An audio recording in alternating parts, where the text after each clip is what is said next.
আবারও তোমাদের কাছে হাজির হলাম নতুন এক ভিডিও নিয়ে। এই ভিডিওটাই আমি তোমাদের সাথে শেয়ার করব আজকের আমাদের healthy and tasty dinner recipe. ডিনারে বানিয়েছিলাম ভেজ পাস্তা। অনেকেই তো অনেক রকমভাবে পাস্তা বানিয়ে থাকো, বাট এভাবে একবার বাড়িতে বানিয়ে দেখো। এটা যেমন টেস্টি সেরকম হেলদিও, যেহেতু এখানে প্রচুর রকমের ভেজিস আমি অ্যাড করেছি আর করতেও খুব বেশি টাইম তো একদমই লাগে না। তাহলে চলো ঝটপট এবার রেসিপিটা শেয়ার করে নিই। Hey guys, welcome back to a new video. আশা করছি সবাই খুব ভালো আছো। তো দেখো, ভেজ পাস্তা বানানোর জন্য আমি ফার্স্টেই একটা বড় সাইজের কড়াই আজকে নিয়ে নিয়েছি, যেহেতু এটা আমি ডিনারে বানাচ্ছি আর সবাই খাবে বলে অনেকটা বেশি কোয়ান্টিটির। তারপর কড়াইয়ে পরিমাণ মতো জল গরম করে নিয়েছি, আর জলটা যখন গরম হয়ে উঠেছে তখন এর মধ্যে অ্যাড করেছি নুন, সাদা তেল আর হলুদটা আমি এখানে কালারের জন্য ইউজ করেছি, আর পুরো রান্নাতে আমি আর একটুও হলুদ ইউজ করিনি। তোমরা যদি এখানে হলুদটা না ইউজ করতে চাও, তোমরা এটাকে আরামসে স্কিপ করে নিতে পারো। তারপর এখানে পরিমাণ মতো পাস্তা অ্যাড করেছি আর পাস্তাটাকে ভালো মতো সেদ্ধ করে নিয়েছি। যখন পাস্তাটা ভালো মতো সেদ্ধ হয়ে গেছে তখন এটাকে জল ঝরিয়ে এক সাইডে রেখে দেবো। এই টাইমের মধ্যে সব ভেজিটেবলসগুলো আমার কেটে কুটে রেডি করা হয়ে গেছে। চলো তাহলে এবার রান্নার প্রসেসে আসি। এরপর কড়াইয়ের মধ্যে আমি ফার্স্টেই পরিমাণ মতো হোয়াইট অয়েল দিয়েছি আর খুব অল্প পরিমাণে নুন অ্যাড করেছি। নুনটাকে তেলটার সাথে ভালো করে মিক্স করার পর এর মধ্যে আমি অ্যাড করেছি পাস্তা। রান্না করার আগে একদম অল্প পরিমাণে তেলে পাস্তাটাকে এভাবে শ্যালো ফ্রাই করে নিলে পাস্তাটার টেস্ট যেমন অনেকটা বেড়ে যায়, ঠিক একই রকমভাবে পাস্তাগুলো একটার সাথে অন্যটা চিপকে যায় না। তো পাস্তাটাকে এবার ভালোভাবে বেশ কিছুক্ষণ নেড়ে চেড়ে নেব। এমনিতে তো পাস্তাটা সেদ্ধ হওয়ার কোনো ম্যাটার নেই, জাস্ট এটাকে তেলটার সাথে ভালোভাবে মাখিয়ে নেব, যাতে তেলটা আর নুনটা সব জায়গায় সমানভাবে ছড়িয়ে যায়। তারপর দেখো, আমি এর মধ্যে অ্যাড করেছি খুব অল্প পরিমাণে ভিনিগার আর সয়া সস। এটা আমি একটু কালার আর টেক্সচারের জন্যই করেছি। তোমরা চাইলে এটা নাও দিতে পারো, আবার চাইলে দিতেও পারো। তোমরা এখনও যারা পাস্তা রান্না করার আগে পাস্তাটাকে একবার ভাজো না, এভাবে একবার ভেজে দেখবে পাস্তার টেস্ট ঠিক কতটা বেড়ে যায়।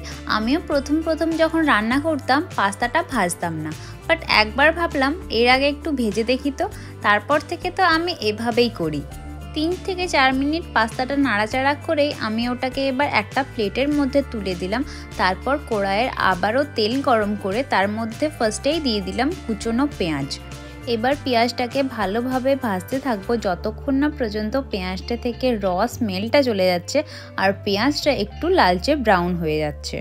পেঁয়াজগুলো হালকা একটু ভাজা হয়ে গেলে এর মধ্যে আমি দিয়ে দিলাম বেশ অনেকটা পরিমাণে কুচনো বাঁধাকপি। এবার পেঁয়াজটার সাথে বাঁধাকপিটাকেও বেশ ভালোভাবে নেড়েচেড়ে ভেজে নেব আর বেশ কিছুক্ষণের জন্য ঢাকা চাপা দিয়ে দেবো, যাতে বাঁধাকপিটা একটু সেদ্ধ হয়ে যায়। তো দেখতেই পাচ্ছ বাঁধাকপিটা বেশ ভালো মতো সেদ্ধ হয়ে গেছে আর একটু পরিমাণে জলও বেরিয়ে গেছে।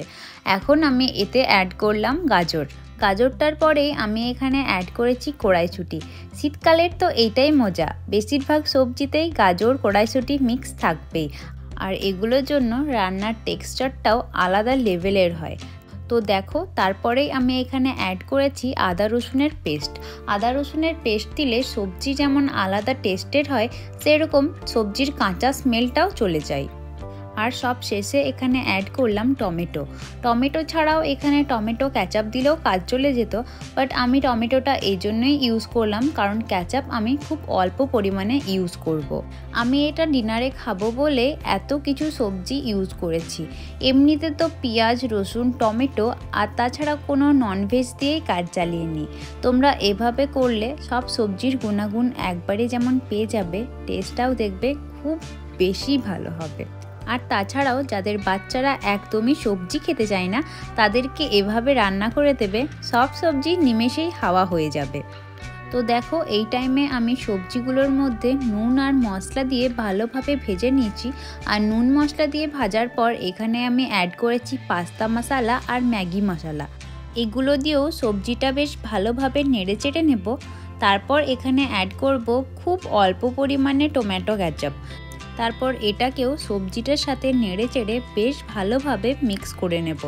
আর যখন এটাও ভালোভাবে মিক্স হয়ে যাবে তখন সব শেষে আমি এতে অ্যাড করব কুচনো ধনেপাতা।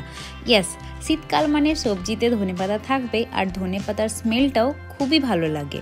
সবজিগুলো যখন ভালো মতো সেদ্ধ হয়ে যাবে আর ভাজাও হয়ে যাবে তখন আমি এর মধ্যে অ্যাড করব পাস্তাটা। ধনেপাতাটা চাইলে তুমি সার্ভ করার সময়ও অ্যাড করতে পারো, বাট আমি এটা ভাজার টাইমেই অ্যাড করে নিয়েছি। আর পাস্তাটাকে বেশ ভালোভাবে নেড়ে চেড়ে সবজিটার সঙ্গে মিক্স করে নিলে আজকের আমাদের টেস্টি অ্যান্ড হেলদি ডিনার একদমই রেডি টু সার্ভ। তাহলে এখানেই আমি ভিডিওটা এন্ড করছি। কেমন লাগলো তোমাদের অবশ্যই কমেন্টসে জানিও, আর এখনও যারা আমার চ্যানেলটিকে সাবস্ক্রাইব করনি প্লিজ ডু। দেখা হচ্ছে খুব তাড়াতাড়ি, ততক্ষণ পর্যন্ত টাটা।